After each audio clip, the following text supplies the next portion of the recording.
Now,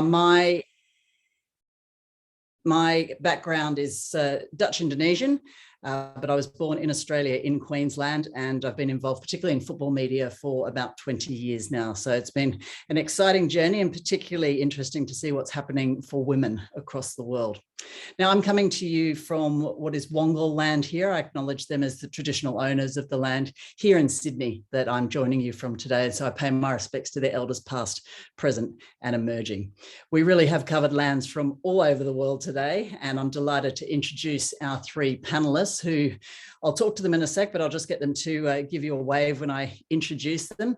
Tahina Booth moved to Australia at age 9 as a mixed PNG Heritage Elite athlete. She's represented Australia and PNG in Olympic weightlifting, powerlifting, and in rugby league. Now, in 2016, she founded Grassskirt Project, and her vision is to use sport to develop pathways for young people, particularly women and girls, to build confidence, knowledge, bring about a change in the way that women are viewed in our communities. And she joins us today from Cairns. So lovely to have you with us, Tahina. Thank you for having me. Tamara Awatani is the co-founder and director of Palestine Sport for Life. She's a consultant. She's an expert in sports for development and sports management, and actually designs sport for development programs. She's currently doing her doctorate as the first Palestinian academic in sport for development at the German Sport University in Cologne. And she conducts lectures internationally and training workshops in Palestine and Jordan. She's joining us from Ramallah in Palestine. Hello to you and welcome, Tamara. And we have also, great to have you. And also you can see on our screen, Steffi Brantz. She's passionate about contributing to a world where everyone can feel equal and really find their place. She co-founded Kickfair in 2007, which is a non-profit organization with projects throughout Germany. Kickfair works against mechanisms and dynamics in system learning that lead to unequal opportunities. So it combines elements of street football with a really innovative and holistic, scientifically and theoretically sound and practice-tested educational concept. Really exciting. And she is joining us from Stuttgart. Hello, Steffi. Big wave. All right, let's go back to where I started then and hear from our wonderful panelists. Tahina, up in Cairns, it's early evening at the moment, probably very hot, I'm going to guess. But can you tell us a little bit perhaps about your background first? Where did it all start for you, and what have your experiences been in sport before you got into this space? Thank you for the opportunity once again. My heart is racing. I don't know why I get so nervous doing these talks. I think it's because like putting myself out there and showing a bit of vulnerability, which has always been a little bit hard for me. But I, as you had mentioned before, was born here in Australia, but moved back to PNG. So my mother's Papua New Guinea, my dad's Australian, and I grew up there till I was about 9 years old. While I was quite young, I experienced sexual violence, and that just haunted me all the way through my teenage years, going into, my adulthood.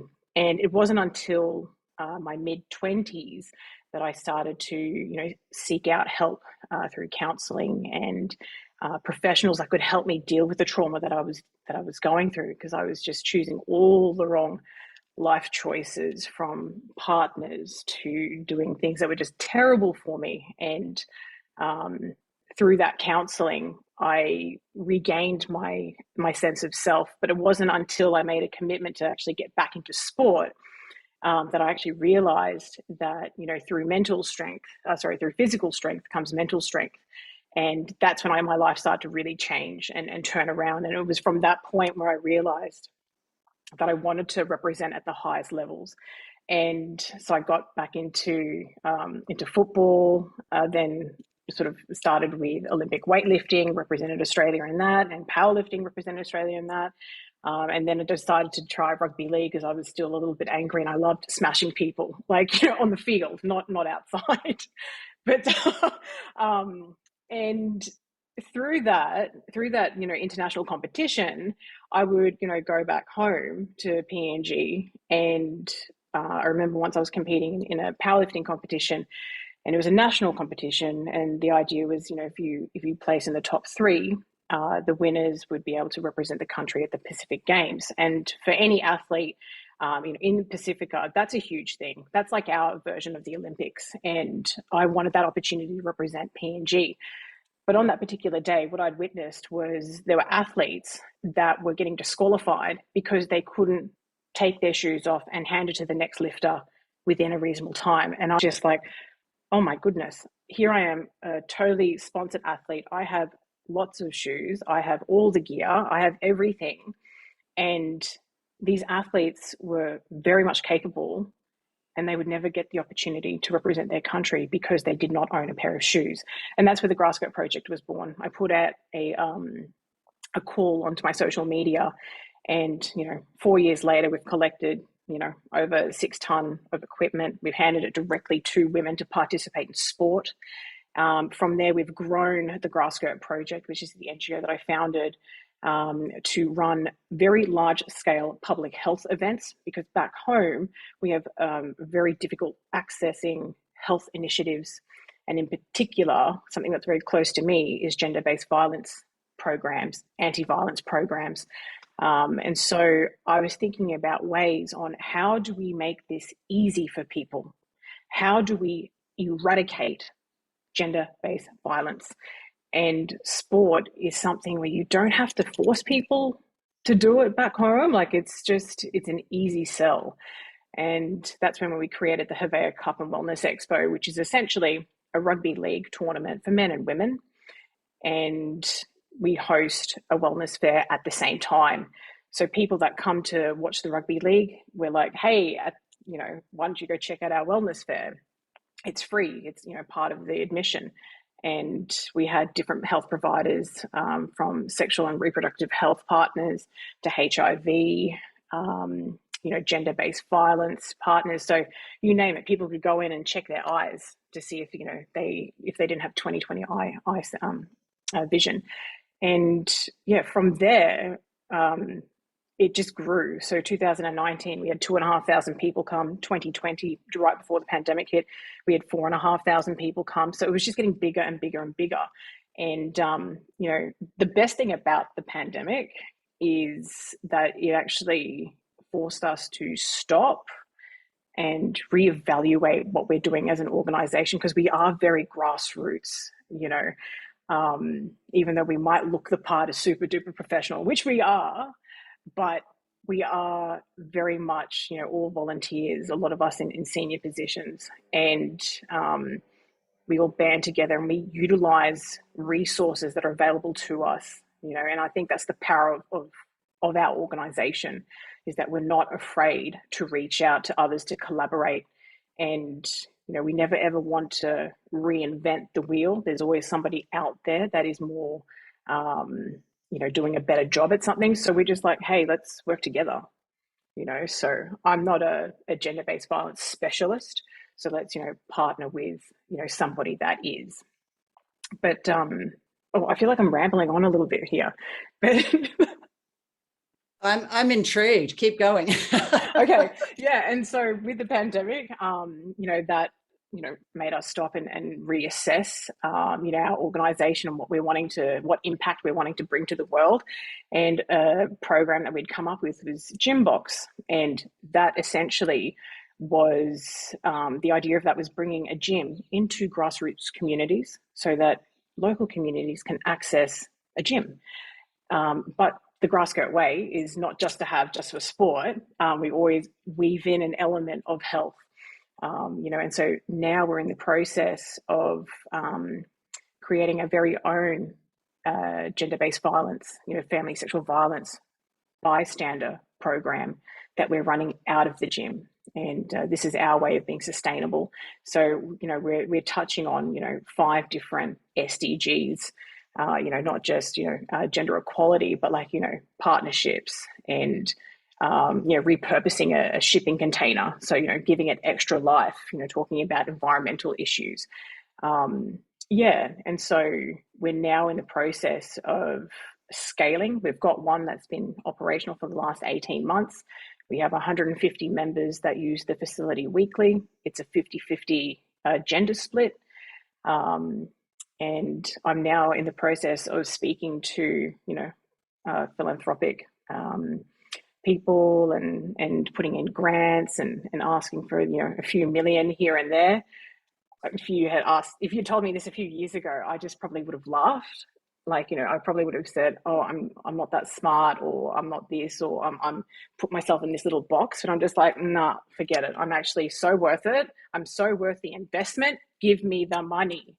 So that's where I am now. But it's Wow. taken a while to get to that point. But you know, I'm here.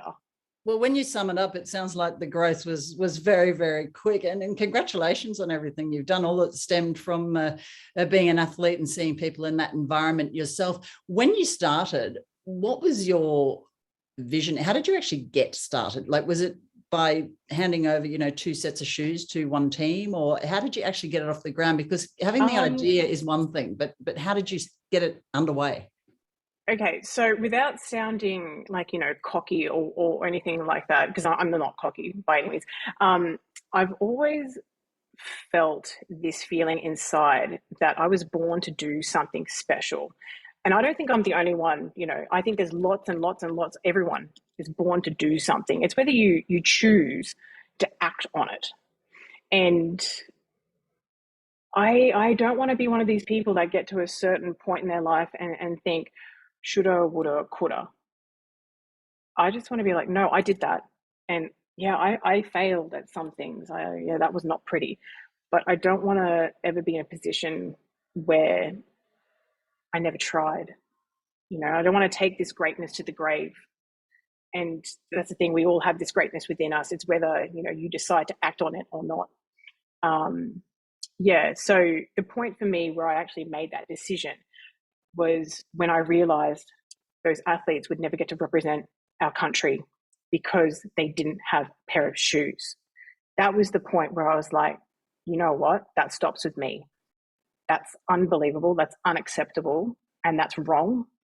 And I can do something about that, you know? So that's how the Grasscut project started. And that's when I started to really reclaim my voice and realize that this one person who thinks that she's not smart enough, she's not good enough, she's not this and that, I've just totally changed my whole outlook on life. Yeah, by just saying, yes, I can do it. Yeah, absolutely. Fascinating story, and even how it all came about. I want to hear more about the challenges in a moment, but we'll move through and speak to our 2 other guests to get their stories first, so we can sort of intertwine them and bring them all together. And just to let you know, in the chat box, if you have questions for any of our panelists, please feel free to just type them into the chat box and we'll go through them. The one that's there, who do you think would win if the panelists broke out in a fist fight? We're lovers, not fighters, and probably based on what she just said, Tahina. So unless Steffi or Tamara want to take that over. But Tamara, over to you. Can you give us an idea of perhaps your background? Because I'm guessing that your childhood, your development, your growing up looked a little bit different to the Australian Papua New Guinea version that we've just heard from Tahina. Thank you so much, Stephanie. So yeah, I grew up in Palestine, and as everyone knows, it's a very complex economic and social political context. So I grew up having sports as a lifestyle and also an integral part of my life. And growing up, I realized that it is like my space and the place where I feel free, in consideration of everything else. Moved into many obstacles and challenges along the way, but in the court or in the swimming pool is where I always felt myself. It's where I can be really free and take my own decisions, and nobody can tell me you cannot do that. Taking the context of Palestine into consideration. Of course, going and being in the national team of basketball of Palestine and the national team of swimming, I had the opportunity, not many opportunities to leave the country, because at that time it was a very difficult situation where we had many opportunities to go and take part in different tournaments, but we didn't get the chance because of the political situation. But nevertheless, being part of those teams It's always built up my personality. I always became stronger and more patient, and also persevered to the next opportunity. So when I moved to Jordan for my studies, I of course took up every opportunity to also be on the different teams in Jordan, and I made it to the Jordanian national team of basketball. And being part of all of those teams in Palestine or in Jordan, I have developed a support system, and I consider them to be my second family. So wherever I move in Palestine or Jordan or around the world, because through the different tournaments that I got the chance to actually move from Jordan to other countries through the different teams, that I have built this network. So when I came back to Palestine, everything I have learned and the way that sports shaped me and changed my mindset that sports is not only about winning and losing, but it really develops one's personality. And those limited opportunities that I got when I was a child in Palestine, I wanted to give this back to the community and give the platform for youth from the different communities, from less fortunate and vulnerable areas, to have that chance to experience that sports is not just for the ones who are champions, or you can play sports, it'll give you so much more back, and at least just feel happy in such a context. So I came back and wanted to start different programs, and together with my colleagues and my friends, we came up with the idea of co-founding Palestine Sports for Life NGO. I got the chance as well to play one season in Germany as a professional basketball player. And of course, then there I grew up my network in Germany. And I also had my team from Germany come and visit Palestine to give different workshops. I also got the opportunity to represent Palestine in the under 14. It was like a Children of the World camp that was parallel with the FIBA World Cup in 2010 in Turkey. So I was the only female coach representing Palestine at that time in 2010. So I had two kids who were 14 that I was coaching.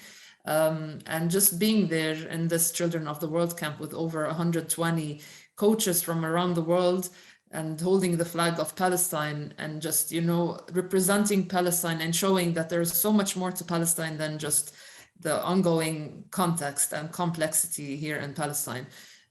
So this is something that I always try to bring the light in back to Palestine and see that we have so much more and also really talented children and youth, and also very educated academics, and also very educated youth. We just need the opportunity to actually leave the country and show what's going on. And instead of bringing all the community out, what we are doing then is bringing everyone from the outside to the inside to develop them on the scale as well. And this is something we grew small from as a group of friends that want to do a change to a globally recognized organization today. What an amazing story, Tamara. And I've been privileged to have been able to visit your country. And it's so true. If you actually get to step inside someone's shoes and see that it's very different from what the media might present outside, but incredible work that you're doing, and such an opportunity for people in your country. How difficult was it to get started? Was there resistance to your ideas? It was actually very difficult at the start, because just having this mindset towards a new organization, you always have to have this structure. You cannot do something that is not registered. So we directly registered the organization, but then to be able to get funding, you always have to have 2 years and more experience to be able to get funding as an organization from international organizations. So I used up my network that I have built through sports locally, and then also the network that I have built as well through playing out of Palestine. So it was a difficult start, but like with having the passion and wanting to make the change, nothing is impossible. And this is how we grew it. We started in 1 or 2 communities inside Ramallah, like vulnerable areas, and then showcasing what really sports can make, and how it can be a tool to tackle different social issues that you do not talk about every day, but rather that you are bringing people who do not have the platform or a safe space actually to play, specifically girls, just bringing them to a safe space, because we also built a network with the Ministry of Education and also UNRWA. UNRWA is the UN agency for refugees. So we are able, throughout those 10 years, we built up such a strong reputation that we are able to enter and access all of those schools, and also access the teachers to get them on board as well in the sports for development approach. So it started off very small with many obstacles, but that is, I think, being a Palestinian, we're adapted to having from a plan A to a plan Z to make things and get things going. So we never stop. We're always like, these are things we learned in the court, and you just apply them off the court as well, to always persevere. If something you believe in, you keep going. Wow, Tamara, I think you had resilience before it became an actual word. That sounds like you really powered on through those early years. Where did you play basketball in Germany? In Stuttgart, in Oh. Stadtdingen. Well, Tamara, that's absolutely perfect, because we're going to Stuttgart now. And Steffi, it is good morning to you. And I hope you got to see Tamara play when she was over there. But tell us probably did.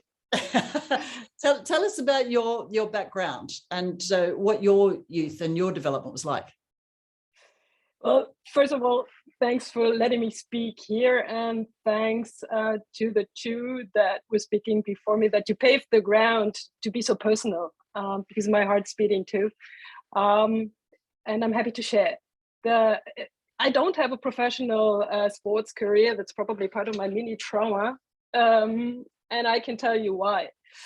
I was growing up in a small town, even further down south in Germany. And I was a little girl in the 70s that just wanted to play football. But the reality was that football was only for the boys. So of course I was allowed to play in the streets. But even there, I was put in the goal as goalkeeper, because I was not expected to be a good field player, since I was just a girl. I also asked to be accepted in the local football club, which I wasn't, because it was only a football club for boys, and there was no infrastructure, no possibilities to play football and to become a professional football player. I'm convinced I would have been, but no, I don't know. It's just my passion that's saying that. I will never find out.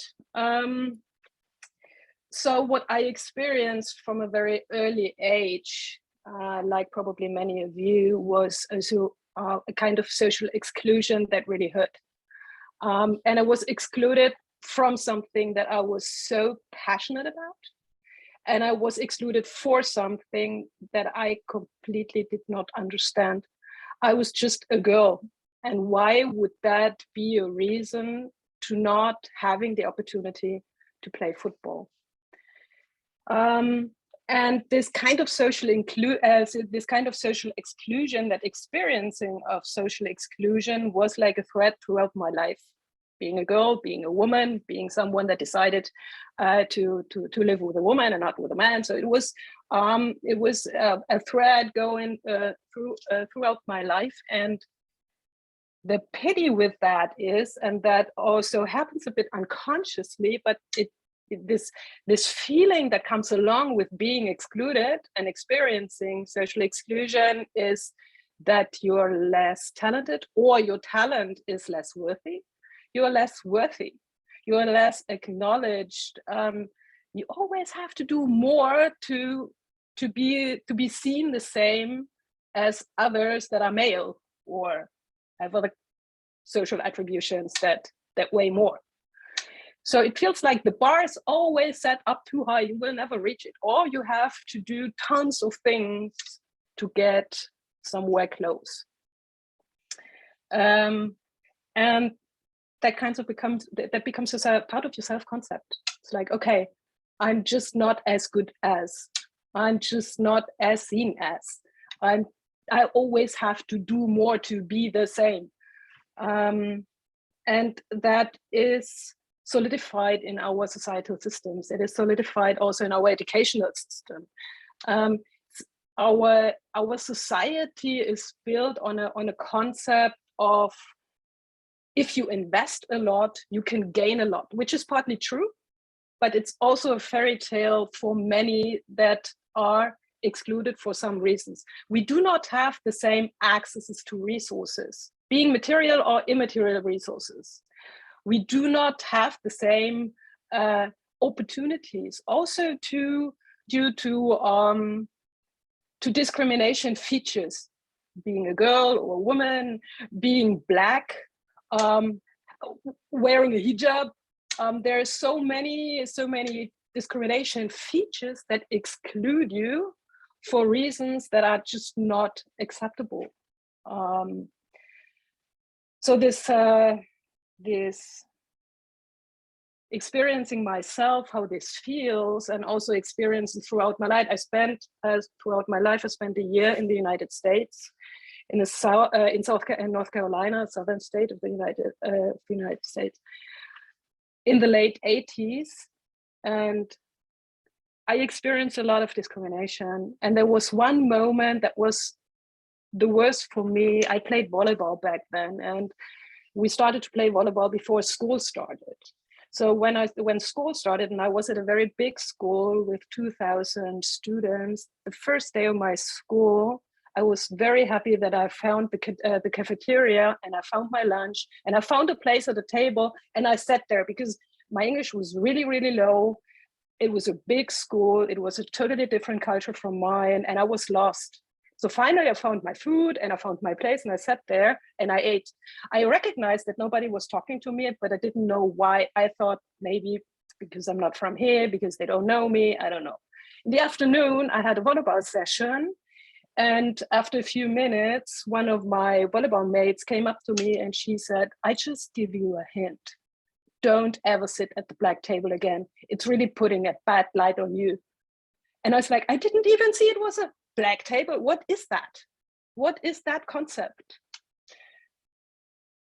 So what I'm doing today is deeply rooted inside of myself, of experiencing that kind of social exclusion that I do not want to understand. It's not understandable, and that I did never want to accept.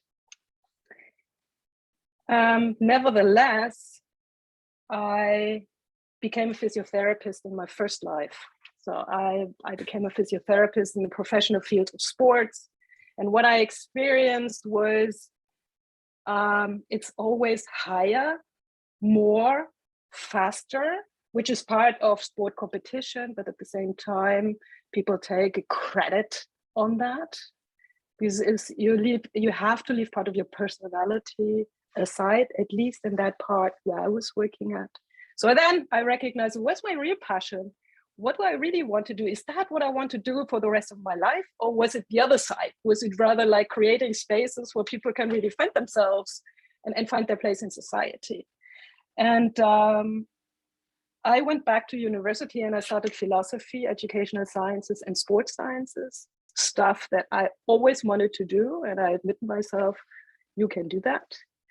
And then after my studies, I started to work in a federal program in Germany, which is called Integration Through Sport. It's a huge program with tons of money that the government spends into the federal organization of sports to integrate people from different countries and cultures into the German society through sports. What happened back then when I started around 2000, 2001, was a very structural understanding of integration, is to say, if we achieve to integrate people into sports and into sports clubs, then they're integrated into society, which is a fairy tale, because the mechanisms behind are the same of discrimination and of admitting access, not admitting access, than in the overall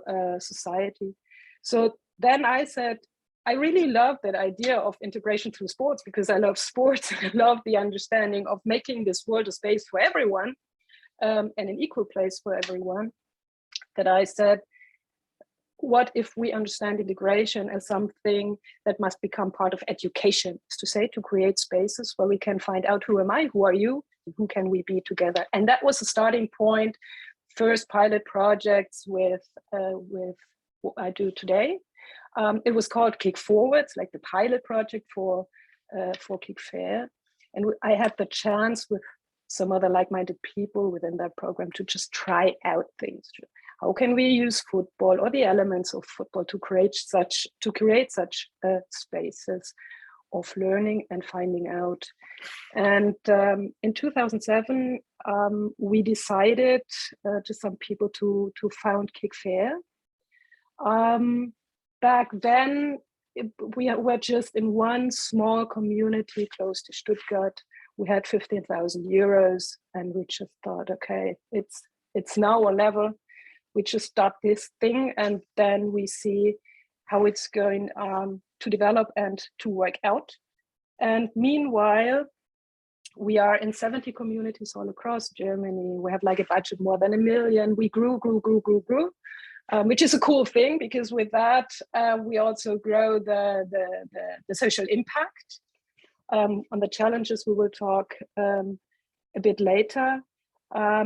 And we also had the chance to build strong partnerships with like-minded organizations all across the world.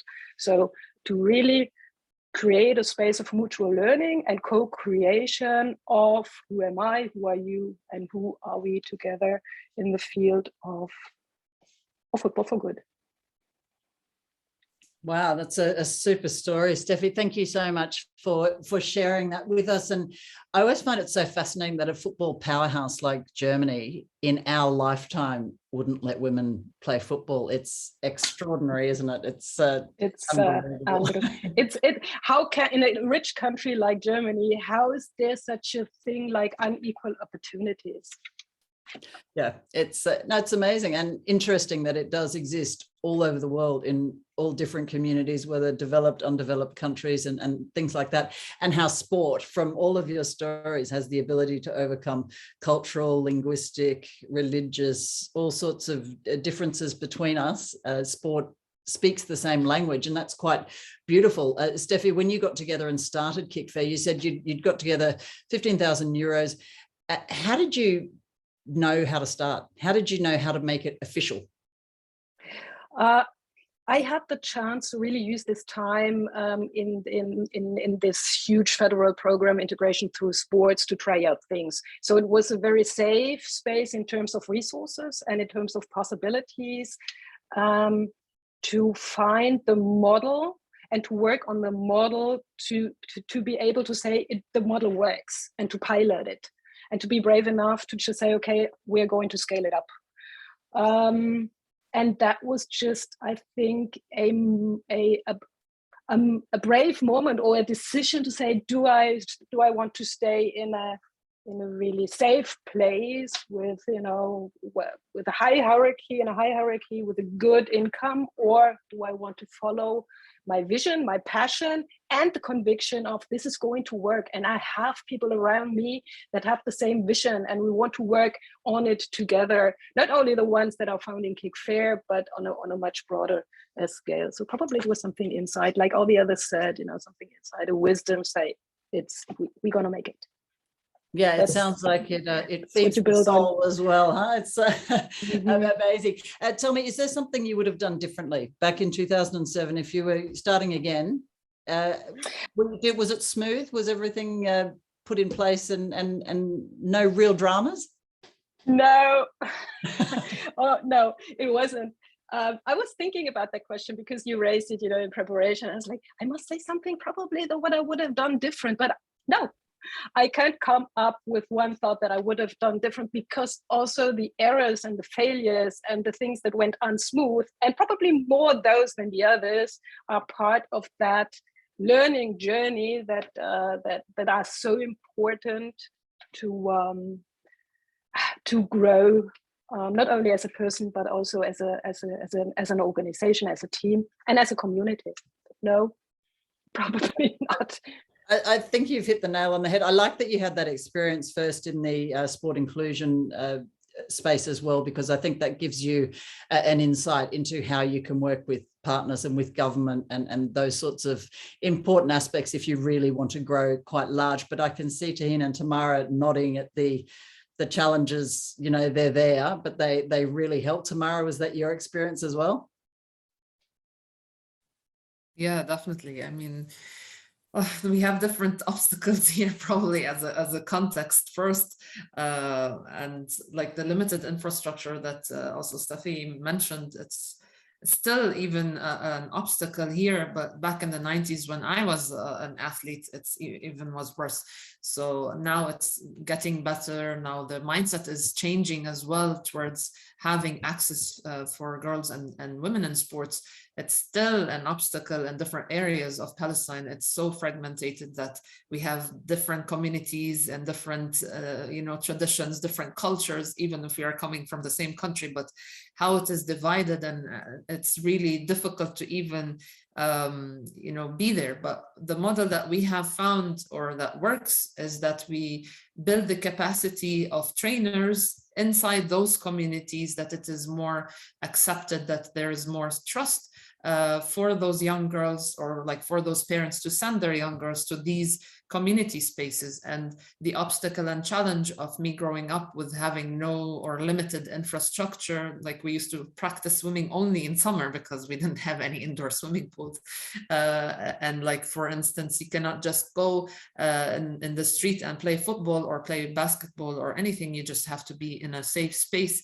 And also a safe space in consideration in Palestine is not just only in terms of having safe space for young girls, but also a safe space politically, or what is going on in violence. So having those different obstacles and challenges and in the back of our head, we had to come up with different plans on how to really minimize any challenge or obstacle, but also having a real safe space. And this model of having those community spaces and community programs inside those communities, led by the people from the community itself, that we just support them with the knowledge and supplies and tools and experience, and we keep, you know, supporting them every way we can, is that this was the giving them the space for young girls to come and have that platform, and also for youth, even doing some youth initiatives, that they have this kind of platform. And this was like, for instance, I'll give you an example. In one of the examples of Tulkarem, which has been running now for the past 6 years, where we used a space from the Palestinian Ministry of Education. And this school is like, we use the after school for the community, where everyone can come for free. And it's inclusive environment, because kids are coming from villages, from refugee camps, from the city itself, where otherwise they wouldn't have that possibility to have this integration, and where everyone is equal in this field and in this playground, and they are learning different life skills, but also learning different themes. We have every few months where we focus on a certain, for instance, health topic in terms of the SDGs, or we are doing like career orientation, educational orientation, where we connect every single theme from the SDGs into this community program. And this is just one model. And then we have, of course, the same model going through the different cities and villages inside the Palestine refugee camps. So having that with the SDGs, for instance, again, we have a camp called My Power, My Education, where we really focus on giving that platform for the young girls to know that there is a lot more than just going through the main or stereotype way of education that they have, in terms of, yeah, you finish 9th grade or just finish 12th grade and you sit out, that they have the opportunity to finish school, that there is a different educational pathway in terms of TVET or entrepreneurship, where they have that right, basically, to continue their education. And we do that through sports. It's much more, they receive it better, and also having the parents on board, they receive it even much more. These are some kind of the models that we are trying to, get over the obstacles and challenges that we receive or face, actually. But yeah, with using sports, it becomes even more like accepted, let's say. Yeah, lovely, Tamara. And it sounds like you've got such a wide range of programs as well. Tahina, I'm guessing for you, perhaps one of the challenges was working between two different countries. Sort of, you know, you had to work with rules in one country, in the other country, work out where they matched or crossed over, or maybe learn those rules for yourself from the ground up. Is that one of the challenges you found? Did it go smoothly? So being a mixed race person and having two different cultures is always going to be challenging, especially when you live in Australia. You know, we're a very diverse country, but we're also a very racist country, you know, and even my own parents' views, like, for example, my mother, you know, has grown up in colonial times where in the village, she wasn't allowed to practice cultural dancing. That's part of identity. You know, even our tattoo marking on our face, she doesn't know that, you know, and what I'm supposed to wear on my wedding day for a traditional costume, she can't tell me this because it's been eradicated. And so I'm the offspring of a very ancient culture that is now lost. And growing up here in Australia, you know, I've been incredibly privileged. You know, I knew I could make a change somehow, like, you know, back home, because we always would go back home. But I also know what it's been like to speak to my own people back home in PNG about, you know, something that I want to get up and running. And it's the whole look of, you're a woman. What do you know? Are you sure? Are you smart enough to get this done? You know, and time and time and time again, I would find myself, you know, questioning that thing. Can I actually do this? But I always bring it back to, you know, my knowing who I am and knowing that I can deliver, you know, and that people that I work with are the best people. You know, I don't select people willy-nilly. I make sure that everybody that's on our team is delivering the impact that we say we're going to do, because at the core of it, we are good people. We're not driven by money. We're not driven by anything else. We actually want to see a change. We want to make sure that people's voices are heard, you know, and one thing you know, I share the same sentiments as, you know, as the ladies too. I wouldn't change anything. It's been a hard slog, but those lessons have taught me how to be stronger, how to have, you know, conversations with men and still in a very equitable way dominate and get the result that I want. You know, now I'm finding that my negotiation skills are better. So when I know that I'm worth, you know, X amount, when I first started, if they said, oh, I'll give you, let's just pull out a number, you know, 50,000. But I knew that the program I was running was 250,000. I was like, oh, thank you, all this and all that. But now it's like, no, it's 250,000. You are either in or you're not, because I'm going to get this money another way. So you can come with me and we can share these successes together and the impact together, or you can step aside because I don't have time for that. Yeah, so it's changed for the better. I feel so much stronger in all the failures that I've had, and I'm certainly not afraid to admit the failures because I've had a lot. And probably the best thing about it is that I'm driven by passion. Like, this is hard work, but I love every bit of it. I love getting up really early. I love the late nights. I love thinking about new ideas on how I can engage with people.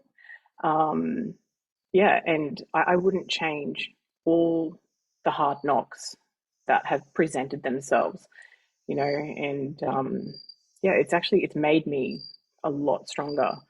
And I know everyone on this panel here, there's no such thing as an easy road. You just get smarter. You know, you might have a plan A, plan B, plan C, but, you know, like tomorrow, I've got a plan Z, like all the way to the back. So I'm prepared for anything that comes my way. Yeah, anything, you name it. Yeah. And certainly prepared to put in the legwork and the hours. You can keep your early mornings, Tahina, but I'm with you on the late nights. That's that's fine. You mentioned something really interesting there about finding your people and those challenges, and it touches on something Steffi spoke about before. You said, Steffi, you were with like-minded people. Did you have to look for them, or did you gravitate together? Probably a mixture. It's my experience is if you speak about what you're passionate about, and if you're clear about it, and if you're authentic about it, people come across your way, and you find them by walking.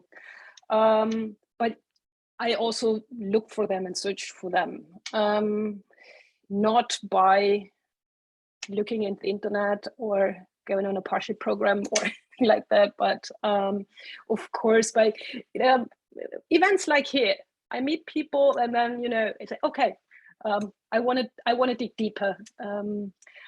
So it's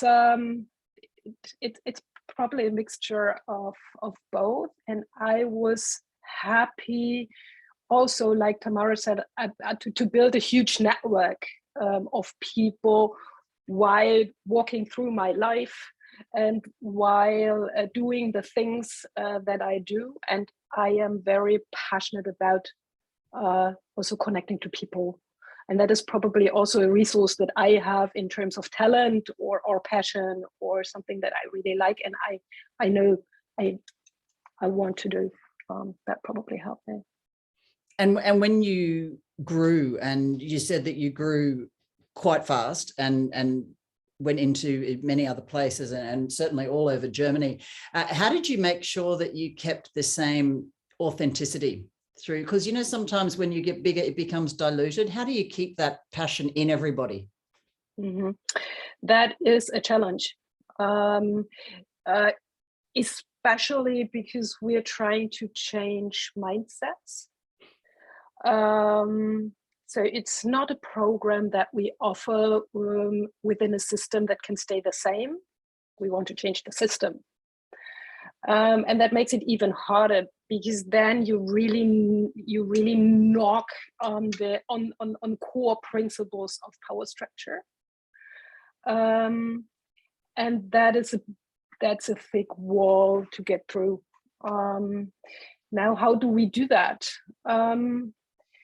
I think that one of the success factors, so to say, is that it was always a vision and also an objective myself to build an organization that is very collegial driven, that follows the same principles of every talent is important and everyone is worthy, and we don't need those positions and hierarchies and structures, but rather a framework where everyone can build and unfold their own potential for the good of all. So there's a huge power within the organization and a huge self-reflective process that's part of that principle.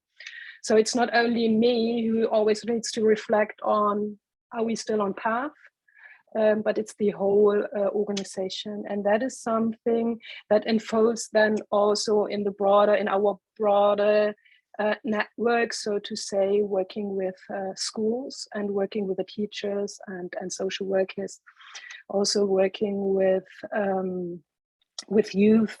So that is, I think we are a big team that is really looking at one another, and where the like we play football in the three halves, like how do we want to be with one another, then we are with one another, and then reflect on what did work and what didn't and why, and how do we want to do it different.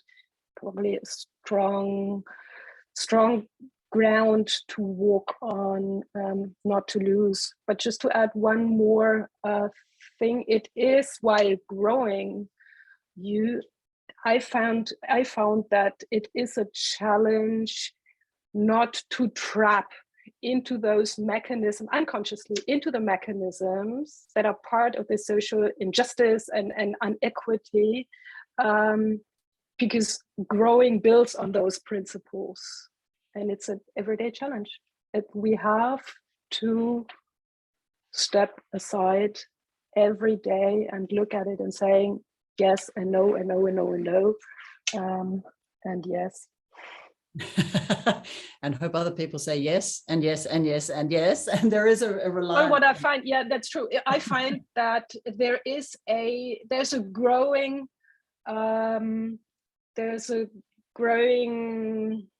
not need, but a growing passion, a growing search of people for more sense of life.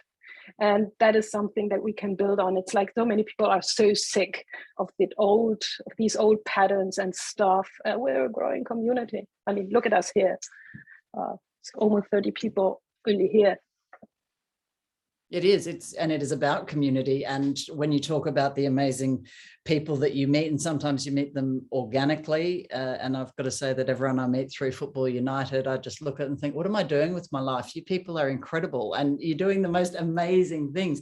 You're having the idea, but more importantly, you're putting it into action. And I imagine that when we talk about challenges, there's always going to be that pushback, and sometimes people aren't going to agree. But can I assume perhaps that Tamara, when you started your projects and your Sport for Development projects, and we mentioned how extensive the reach is, was there even pushback from within your own people, like inside the people you work with, even their own families, who are sort of, this is not what you should be doing, or unsupportive? On the contrary, actually, my family, like, since growing up, they were super supportive, and they believe of the power of sports. And even now, my husband and my kids, they're fully supportive, and they believe in what I do, and keep pushing me to keep continuing to do what we're doing. And I move this passion and like empower other young girls who want to do the same. And this is how we grow. I believe in the ripple effect. So the more we empower others, the more that they also empower others in their communities. It is not easy, definitely, because there is a lot of pushback in the country itself, in the context itself, from different aspects. And yes, there are many girls that had pushback from their parents, but would have loved, for instance, to continue playing football, or actually playing football before even starting. So we try to work together, like myself, the trainers, the facilitators, all of us as one family, and try to bring the parents of those young girls on board as well, to understand and also get the feel on how sports can make a change, not only just for them to be playing, but rather that the emotional aspect of the person changes, the personality changes, their look on life specifically all changes, just being on the court or being in the field. And this is something that one only knows once one experiences it. So we have seen through the different programs that we start in the schools, we have this mindset, oh, I'm a girl, I'm 16, I don't want to play anymore, or my parents don't support me to play, or the environment is really pushing back not to play sports. That we start in those schools, getting the girls back in action, that they can continue playing what they love to do, because also they have very supportive teachers and very supportive social workers, and then getting the parents on board and seeing that there is a complete change in those after school activities that we are doing, that there's a complete change in the personality, less violence, less stress for the young girls and even the young boys, and also their change towards education. They weren't really attaining good grades, for instance, but then when they were in this after school activity and in those community programs, that they completely changed. They are more motivated, they are more having better confidence in themselves, that they want to make a change. They are waking up in the morning, they're looking forward to something. And this is like really a big change that we are doing and providing. And of course, it reflects on the whole family. in the household. And once they see this, they come to us and they say, what did you do to the kids? You know, show us what you were doing. And this is something that once we have tried it, and it grows, and they see this, you know, firsthand, that sports has really the power to change on a total different perspective that they had tried before, but no, sports is different. And this is how we continue sharing those experiences and the best practices to grow it as much as possible within the school system, and also then in those communities. Well, that ripple effect that you spoke of, that's so important, isn't it? Because then, you know, you take your message to one person, they take it to someone else, and on it goes. So you already have what sounds like a large amount of credibility and respect for what you're doing. Do you still face challenges? Are there still tough times? There are tough times. If I take the outer context, yes. And if I look back 10 years ago and now, it's less challenges in terms of for the people to understand the sports for development aspect. At first, it was like, what are you talking about? You can never do anything with sports. Sports is just sports. It's winning, losing, you know, what else can you do? But now this mindset changed. At first, we were begging to do a TOT, for instance, or a training of trainers for someone. Now we are being asked to do and continue, like, please, can you do us a training of trainers of sports connected to health? Can you do it for us connected to, you know, employment or gender perspective or the SDGs? Before, they didn't believe that one can use sports as a tool to tackle the different social issues or speak about these things. But then they are seeing now the effect that we are able to send those messages, and even about gender aspects that we are building up. You know, when boys see a female coach coaching them, you are changing a whole mindset. And this also changes at the grassroots level, and also then it changes in their peers. And when they go back to their schools, the boys say, yeah, my coach is, she's incredible. And they'll be like, she's incredible, you know, and it changes the mindset slowly. And this is how we are tackling those different issues. But then through sports, it's powerful, and we are getting more people on board who believe in this, and then also then doing that in their own communities and in their schools, and passing it all along. It's growing. It certainly is, and continues to grow by the sounds of it. And just a reminder to everyone tuned in to this panel and these three wonderful women here, if you have a question, please just type it in the chat box. I'm sure they're happy to answer anything that you'd like to put forward to them. But can I ask the three of you, because there will be people on this call who are still somewhat affected by COVID-19 restrictions and the way that has perhaps changed their life, potentially forever. Can you each tell me, and Tamara, if you just continue for the moment, how did it affect your program, and did you have to adapt, and has it changed the way that you deliver things? Definitely affected us, like I guess everyone else in the world. But what we tried to do is, of course, then change all our programs to online. So we had to do lots of campaigning to keep the mindset and the well-being of the kids, because they were locked in, and it's not normal locked in. We have, you know, households of many children and tight spaces where, you know, we had to keep them going and in a good mindset, doing different online challenges, also keeping them fit. And thanks to Football United and creating chances, we also had many coaches doing different sessions for them. So making a change for them that they try out together and online. So these are things that we did together. Also, we in the different refugee camps, because we also cannot forget that not everyone has the privilege of having a good IT infrastructure. So thanks to many of the coaches that we have trained before that have access to those refugee camps or is in the refugee camp itself, that they were able to do, you know, taking the protocol into consideration, some different in-person sessions just to keep them in a good well-being, because that was affecting everyone in the world in terms of being locked in, nothing to do, and also tight spaces and everyone just getting on each other's neck. So having that sports aspect was a change. We had to adapt everything, but most importantly is just keeping those, us as Sports for Life, as also a whole Sports for Life network globally, as one family, to be able to support everyone else in the different communities.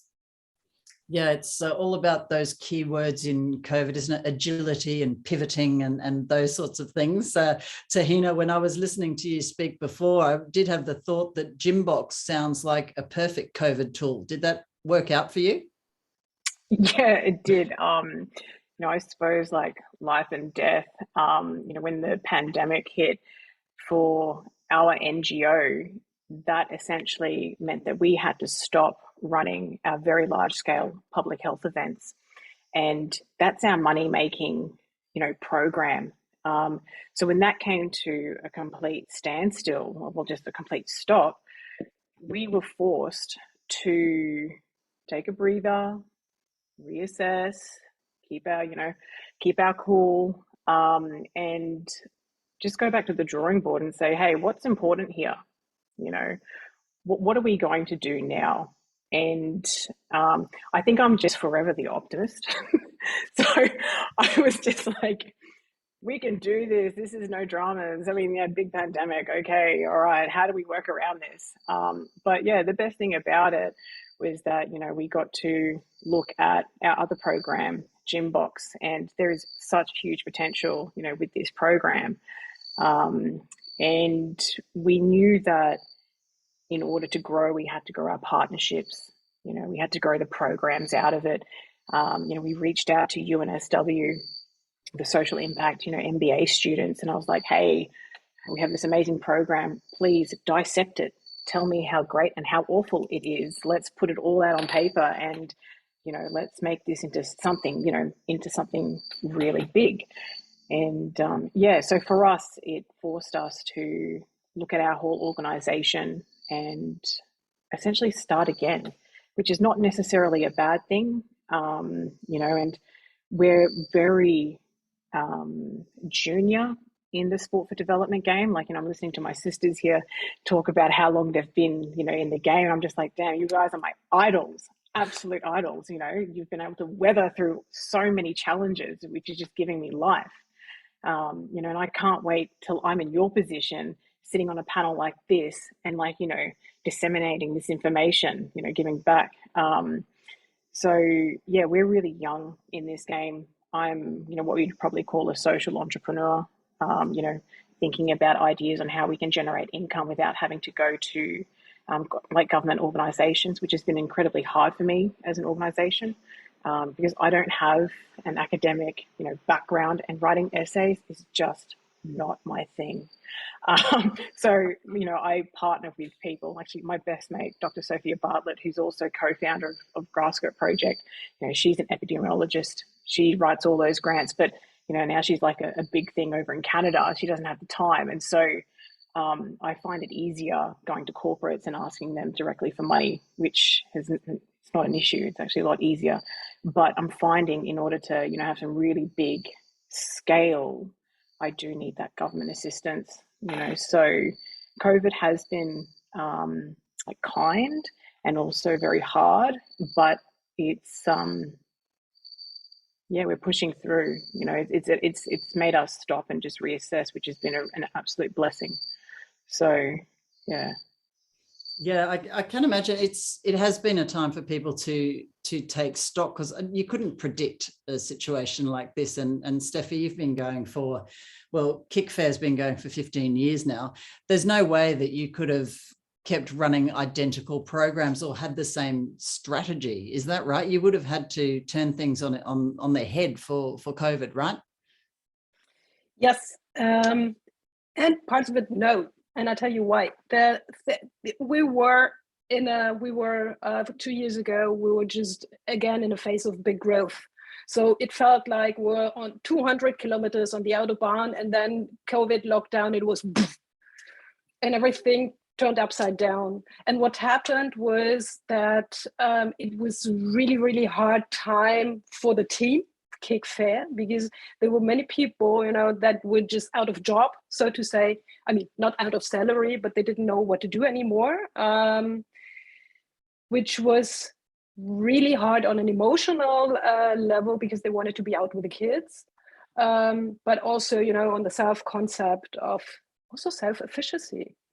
And then it was that since we are working closely with schools and the schools were closed, our core work of accompanying schools in digging the Kick Fair concept deep into their DNA didn't work anymore. So also we tried to digitalize and to see, okay, what can we do and transform into a digital format or also concept. And then almost 80% of the teachers and social workers said, please stop this.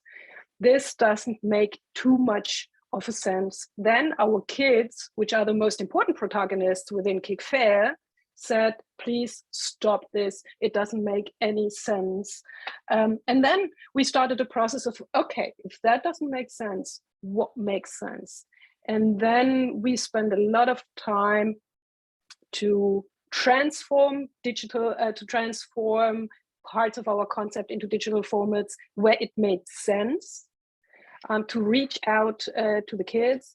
But we also put a lot of time into preparing ourselves to be there with the schools and with the kids as soon as it would open up again, because that was the feedback that we got from the schools and the kids. When the lockdown is going to be over, we are going to have lots of problems here with really devastated kids, and we need to put a lot of efforts into building them up again, into building really social interaction again, into building a community of diversity and social interaction. So we trained a lot of teachers and social workers. We overworked our didactical material. And third strategy was to raise this voice also towards politics, and to raise this voice also towards society and towards public, to say we really need to take care that an over digitalization might make things worse than it was before if we really don't take care. Because what happened to the kids that we work with, and it was like falling back years and years and years, is that again, kids felt like the ones that do not have access to digital devices, or they live 6 people in a 40 square meter apartment and such things that we all know, they experienced again falling behind, being less important, being less worthy.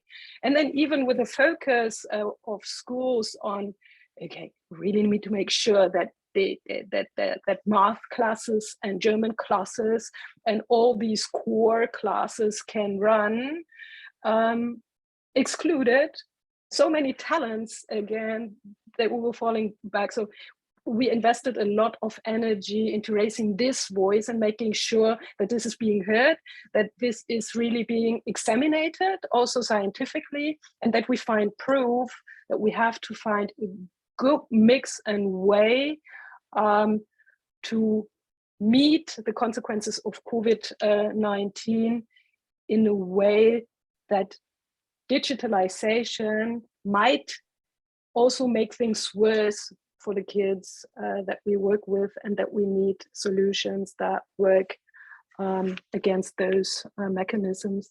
And at the end, we grew.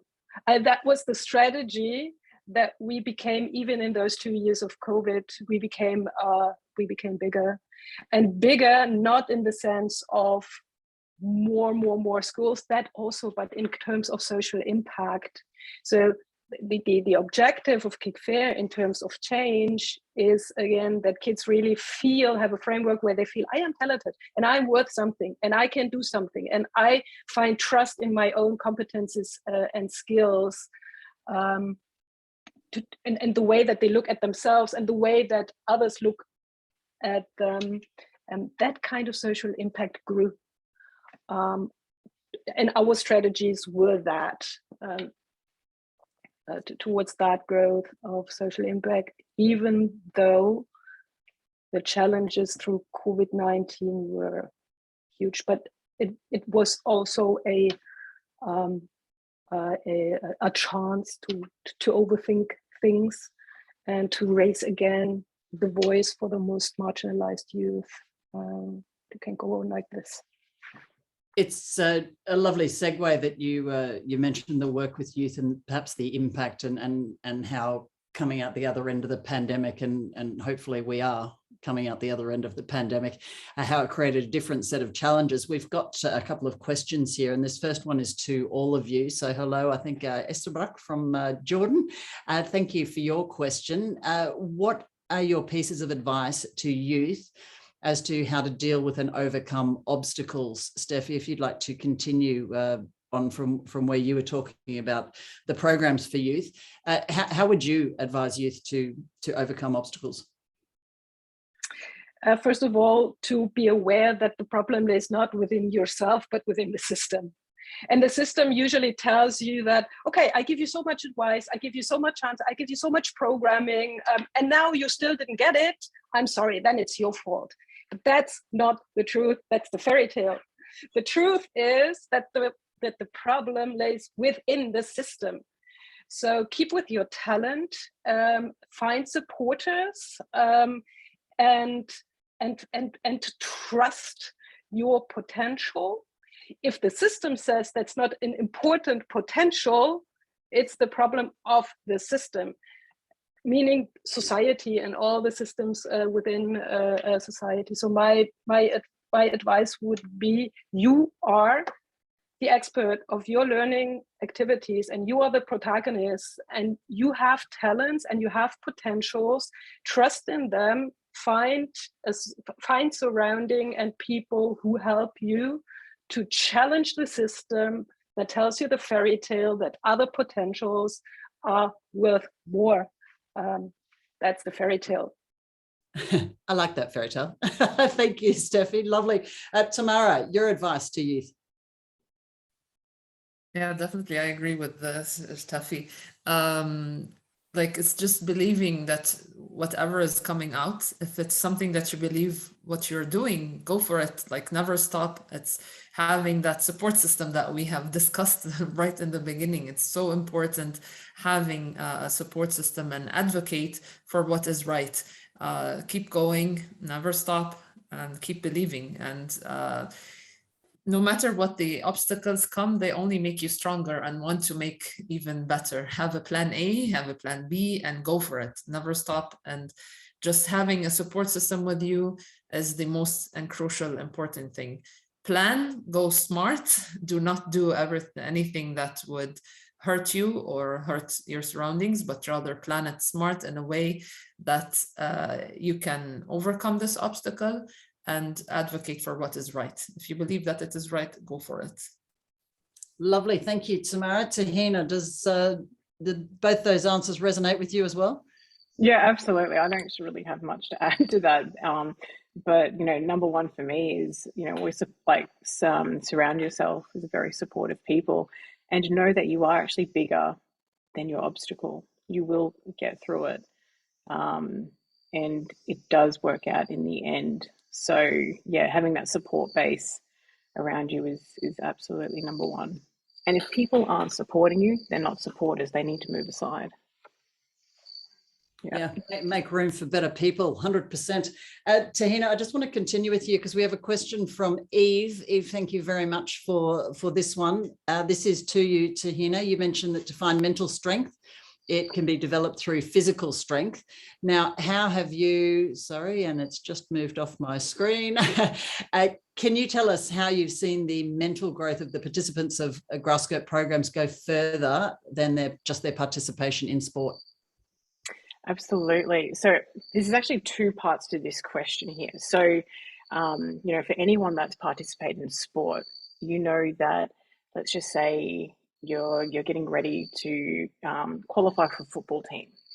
and you know that you're not as fit as the other girls in the team, but you've told yourself that you are going to push yourself as fast and as hard as you can. Let's just say it's a 1 kilometer timed run.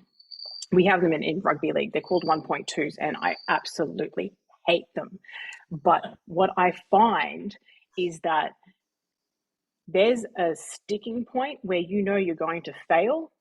And we all know, as you know, people that play sport, is that when you get to that sticking point and you have that internal like monologue with yourself where you're like, oh, I'm going to quit. This is too hard. No, it's that point when you make that decision to push through, that's that mental toughness. And that's where the athlete is born. You know, that's where you get that mental resilience, and that can translate into anything else that you do. You have to allow yourself to get to that pain point. Pain, there's a difference between discomfort and pain. When we're exercising, we're not feeling pain, it's just discomfort. We don't like to feel in discomfort. But where that mental growth really does kick in is when you get to that discomfort part and then you push through, and then it does turn into pain, but then that turns into success. Because now you finish and you're like, you know what? Did I die? No. Do I feel great? Yes. Did I just kick ass? Yes. Am I a champion? Yes. So it's like you take that with you because you know you've achieved something amazing. Sorry, what was the other part of the question? I got carried away. No, it's fantastic. With that mental growth, have you seen it go further in participants than just the participation in sport? Yeah, so one thing that we do see with our programs is that, you know, when they see, so with Grasscoat Project, we have gender equal in all forms of program delivery. So you'll always see a man and a woman working together. You know, back home, that's unusual. You know, you've always got men doing everything. And I think, Tamara, you said it too, or maybe Steffi, you said it where, like, you know, if a woman is, you know, is the coach, that completely changes the dialogue, you know, for people. And that sets the scene for a lot of women to be like, hey, I can do that. Like, you know, if she's doing that, I can do that. And so they start to think about ways on how they can participate, you know, more actively in all forms of life, you know, whether it's actually, you know, putting in an application to go to school, you know, filling an application for a job that's, you know, it might be for a man. That's what we're seeing, you know, with our programs, is that it's challenging attitudes and beliefs, you know, and that women can participate in anything she wants to. And that's the power of sport, you know, and that's, you know, what I'm really proud of, you know, today. So, yeah, mental strength. Yeah, fantastic indeed. And I can see Eve appreciates it. Good luck with your semi-final cup match. And remember, it's not pain, it's discomfort. So you'll get success at the end of it. Tamara, I have one for you that relates specifically to the culture that you know best of the four of us here. There are some societies in Palestine, writes Rana, and thank you for your question here, that care about males and don't care about the girls. And the only safe space for girls is in school. And after the age of 14, they're being prepared to get married. What did you do, or what do you do as an institution to take care of these girls and perhaps change their lives? Thank you, Rana, for your question. So basically in Palestine, as I mentioned before, there are many different communities and tradition and culture in those different aspects, or like in those different environments. So what we do throughout the institution that we have, or the organization, is that we have different programs. So one of them is in the schools themselves, where we do different events and different like summer camps, winter camps, where we talk through sports about their rights. The right to education as one, like raising the awareness that this is not the normal way of just, you know, finishing ninth grade and then, yeah, getting prepared for marriage or so. Although now, thank God, the law for marriage changed to 18 in Palestine, so no longer 14, although we know that there are in some aspects that they kind of pull it through below 18. Unfortunately, that's the case. But there are many human organizations and human rights organizations that are working towards, you know, minimizing these things. But through the organization, we're raising awareness for those young girls that there is an opportunity to continue education after ninth grade, because, for instance, in UNRWA schools, it only goes to ninth grade. Then they have to go to a governmental school to finish their 10th grade up to high school. So this is one. The second thing is that we have this program where we do a lot of educational orientation.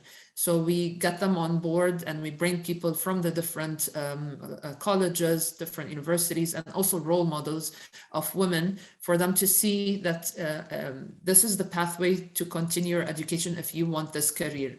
We do a Holland Code test for them to know their tendency, what they like, what matches their you know, personality in terms of education and also career, teaching them how they can get to that career. So the different pathways in terms of education, and then the nearest place where they can continue their education, because we know the culture. We know that, for instance, moving from one village to the other is sometimes an obstacle and sometimes a challenge in terms of transport or even as culture. So letting them know that there is this opportunity close by is like raising their awareness about this potential, keeps their mind open that, okay, it is not only that I have to get married, but rather that there is this opportunity for me to continue my education. And also it is my right to have this education. In addition to empowering the teachers and the social workers inside those schools, learning that there is this, for instance, situation where she's being forced or, you know, into early marriages, that they work together with human rights organizations or women's organizations that are close by to support her to continue her education. Because us alone, we cannot change the system, we cannot change the culture, it's there, but what we can change is the awareness. We can change knowing that they have a supporting system around them, starting from the social worker and teacher inside the school, together with us, together with the other organizations, to change this. It takes time, but it can be changed. And we have seen lots of cases where in different schools, the principal herself went to the families and told them, like, let her continue her education, and her cousin can wait at some point, you know, until she's 18 at least. And this is something that they finished 18, they continued their education and even went to the college. And they, for instance, one of them became a photographer, and she brought income for the families in the end as well, because we know that economically here it's a different and difficult situation. So once they know that they also empower those women and also educated women, they lift up the whole community, and just rather not being under, you know, very poor or looking that they have to go and work as workers at the other side of the country, you know, and working long hours or so, but rather that they lift each other with their education. We're empowering a whole household, we're empowering the community. So it's a matter of changing mindsets. It does take time, but together as different institutions, we are trying to change that mindset and give this opportunity for the young girls, knowing where to go. And this is something, the essence of it, to change anything, that they need to know where to go and how to go there. Tamara, that's amazing. And I know I'm seeing that resonated with our audience joining us from Jordan as well, who faced the same cultural circumstances in some cases. And what I'm hearing from all of you is that it's not just about the sport. There's always a health element, or a mental health or physical well-being, and different aspects. And what it does is it creates a very tangible change in the people that are involved in your programs. And I just want to ask in closing from each of you, is that the part you find the most rewarding, or what is it? Steffi, you've got such a holistic approach with Kick Fair. You're actually tangibly changing lives every time you reach out to one of these young people. What is it that fills your heart and makes you most happy with what you do? Exactly that. I would say it's three parts. One is to see the change happen, seeing so many kids becoming protagonists, having more than 1,000 youth leaders out there in the German communities that are my real teachers, to be inspired by them. That is one of the most rewarding things. The second point is to have established an organization that's so different from others. It's up to today that people also, who's responsible here? So who's the CEO? Well, who do you want to talk to? They were all responsible. You want to talk to the one who's responsible for finances or the one for development, and to change that mindset is fun. To see people, looking at my card and there's no function on it. It's like, who are you? Am I talking to the person that's cleaning the whole building, or am I talking to the CEO? That's fun. And the third aspect is what I'm experiencing here today. Again, is meeting so great people, inspiring people, and rocking and moving this change together. That's, I would say, those are the 3 points for me. Ah, Steffi, that's beautiful. Tamara, tell me, in your life, what moves you? Seeing my baby grow as Sports for Life, starting with just an idea and coming up to being here and meeting all you amazing people and keeping growing and learning. That's really a mind-changing and also life-changing perspective, in addition to, of course, seeing the impact of the work that we're doing here in Palestine and always putting Palestine on the map of sports for development, but also then seeing the impact on the different teachers, the different social workers and the students, and how their life changed after being part of the programs, but also not changed only by the programs, but what they are taking from the programs and changing in their communities. And this is something that's what I wake up and I'm always proud and happy, and keeps me going to see that what we are doing is really of importance and changing lives basically, and giving this opportunity and platform to really live up to something and have this hope. And this is something that we really need in such a country, having hope. And through our programs, we are changing lives. So, and as I mentioned, we're continuing to learn, and it's a never ending changing, just having the opportunity to keep learning and exchanging culture and exchanging experiences with amazing people like yourselves. It's what brings things to being great. So thank you so much for everything and for this opportunity today as well to share. No, thank you, Tamara. And I think giving hope is one of the most beautiful things you can do with the world in the crazy situation it is at the moment, all over the place. There's so many different challenges, and to be able to do that, just like you guys bring tears to my eyes. Tahina, tell me, has that been your experience? What's been special to you about the work that you've done? Yeah. So, like my sisters here, we have a very robust monitoring and evaluation program delivery with everything that we do. And just recently I was reading through some of the quotes by some of the men that have done our family sexual violence workshops, and there was one quote in there by a young fellow who said that he didn't know it was wrong to rape. He didn't know. And that is exactly why I do what I do, and it's creating these safe spaces for our young people to ask questions without judgment, without stigma, without shame, and to have these very important discussions, because no one is born bad. We learn these things. We are taught these things, and we can unlearn, these things and become better citizens, better people, have better lives. And, you know, when I read these quotes, you know, like one from our sexual and reproductive health, one young lady says, you know, she did not know that she could control how many children she could have. And that's like it's another huge thing.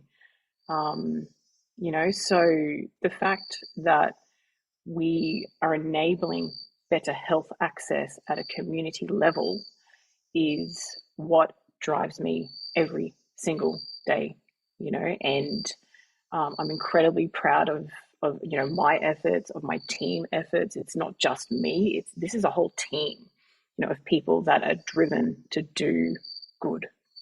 You know, so yeah, it's everybody working together and being vulnerable together.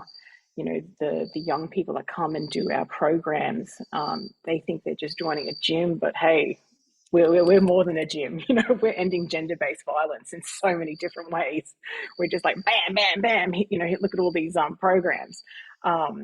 Yeah, so I'm super duper proud. I'm so happy to be living this life. You know, I didn't want to be here a couple of years ago, but you know, I made the choice to stick around, and this is the result of it. I get to share a panel with, you know, incredible people, you know, and like I was saying before, it gives me absolute life to know that, you know, there are women out there doing amazing things.